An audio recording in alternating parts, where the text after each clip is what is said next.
இந்த மாதிரி இந்த இந்த புழு நீங்க சாப்பிடுவீங்களா? இதை நான் கொடுத்தா இப்போ நான் இதே ஒரு பிளேட் ஆர்டர் பண்ணி தரேன், இதை நீங்க சாப்பிடுவீங்களா? நான் ஃபேமிலியா வந்திருக்கேன், என் பெரிய பாப்பா, சின்ன பாப்பா, ஒய்ஃப், நாங்க எல்லாம் சாப்பிட்டு இருந்தோம். இது அந்த குழந்தைக்கு சாப்பிட தெரியலன்றதுக்காக நான் இதை உடைச்சு கொடுக்குறேன். உடைக்கும் போதே பாத்துங்க, இது என்னது சார்? என்னது சார் இது? சொல்லுங்க, என்ன சார் இது? இல்ல சார், இவ்வளவு நேரம் என் பொண்ணை நீங்க செல்லம் குஞ்சின்னு இருந்தீங்கல்ல, அந்த குழந்தைக்கு இதை நீங்க இது எப்படி விஷமா இது?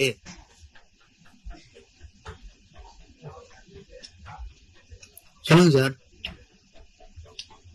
உங்க வீட்டு குழந்தைக்கு தான் டெய்லி கொடுக்குறீங்களா?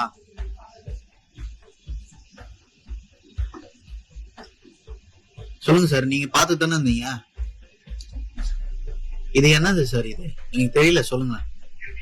உங்க குழந்தைக்கு புழு எடுத்துட்டு போயிட்டு